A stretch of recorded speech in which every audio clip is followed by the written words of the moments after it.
मेरा गांव में तो आपका जंगली जानवर कोई नहीं आएगा,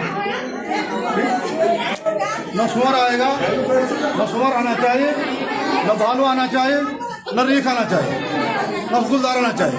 जो आएगा मैं उसको ठिकाना लगा दूंगा। तुम्हें जो करना फिर कर लो, और जो अधिकारी मेरे से रंजिश रखेगा फिर मैं उस अधिकारी से व्यक्तिगत रूप से निपटूंगा। अब ऐसा बहुत हो गया। देखो साहब, आपने क्या पॉलिसी बनाई, क्या पॉलिसी दी आपने भारत सरकार को? अभी तक आपने क्या ऑर्गेनाइजेशन किया है कि भाई ये भालू यहाँ अचानक कहाँ से आए इतने, ये गुलदारों का हमला क्यों हो रहा है यहाँ पे? तो ये अब जो है जनता के जैसे नहीं। मैं कहता हूँ सारे गाँव वालों, भालू बनाओ, बर्छा नहीं होता बर्छा, जिससे मारते उसको बर्छा बनाओ।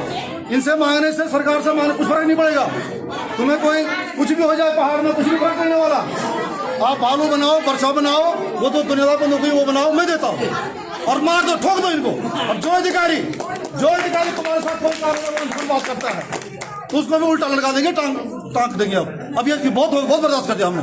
क्या करोगे? फांसी लगाओगे, जेल डालोगे? हम तैयार हैं, मैं सारे केस ले लूंगा आपके ऊपर। लेकिन देखो साहब, अब ये नहीं चलेगा कि हमने आपको ज्ञापन दिया, आपने ज्ञापन लिया, इन्होंने ऐसा बोला। ये औरतों या बच्चों वाली बात हमारे साथ नहीं चली। इस क्षेत्र में बच्चे स्कूल नहीं जा पा रहे। क्या संज्ञान ले रहा हमारा सांसद? क्या संज्ञान ले रही भारत सरकार?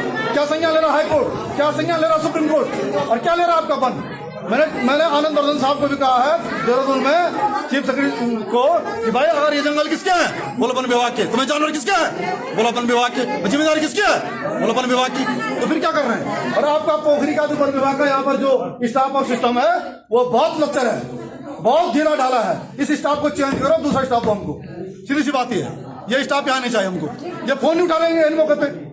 इनके पास व्यवस्था क्या है? क्या कर लेंगे? ये भालू का मुकाबला कर लेंगे? मेरे बुजुर्गों ने तो भालू को गजल से मारा है, हमारे बुजुर्गों ने तो बाघ को गजल से मारा है, डंडू से मारा है। तो हम तो फिर वो रोद रूप वो करेंगे? ऐसा नहीं चलेगा।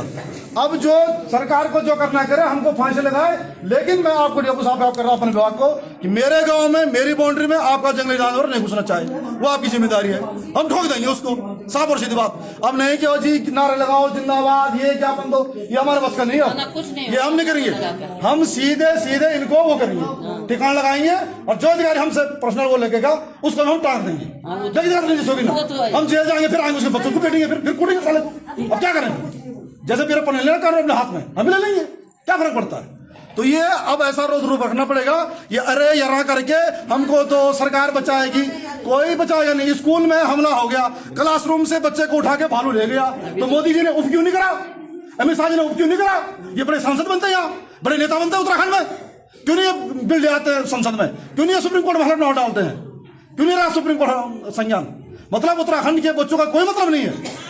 और कह रहे हैं चुनाव में आएंगे, अब वोट भी ये जानवर देंगे इनको। सुअर से वोट मांगो, भालू से वोट मांगो, बाघ से वोट मांगो, है ना? और जब तक भालू नहीं मारे जाते, बाघ नहीं मारे जाते, तब तक आपने स्कूल क्यों खोले रखे? छुट्टी कराओ इनकी 5 दिन की, 10 दिन की।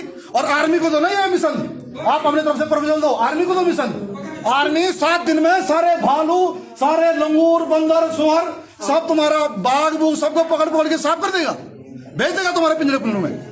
लेकिन ये साजिश के तहत उत्तराखंड के साथ धोखा हो रहा है। इनको हमको उत्तराखंड से कोई वो नहीं है। 5 सांसद आते हैं, 5 सांसद के भाड़ में, यहाँ की सरकार के भाड़ में भारत सरकार की सेहत पे कोई असर नहीं पड़ता है, इसलिए ये सब नौबत आ रही है। इसलिए हम ये स्पष्ट कहना चाहते हैं कि अब इनसे गिड़गिड़ाना बंद करो, खुद अपने हाथ में लो, अपने आप में दम रखो और करो इनका कल्याण। ऐसा नहीं चलेगा। और मैंने तो बोल दिया साहब, सीधी बात पब्लिक के सामने कह रहा हूँ, मेरे गांव में अगर भालू आया, कोई बाघ आया, कोई कुछ आया, तो वो तो जाएगा ही जाएगा, उसके बीच जो अधिकारी आएगा वो भी जाएगा। साफ और सीधी बात। जय हिंद, जय विधान।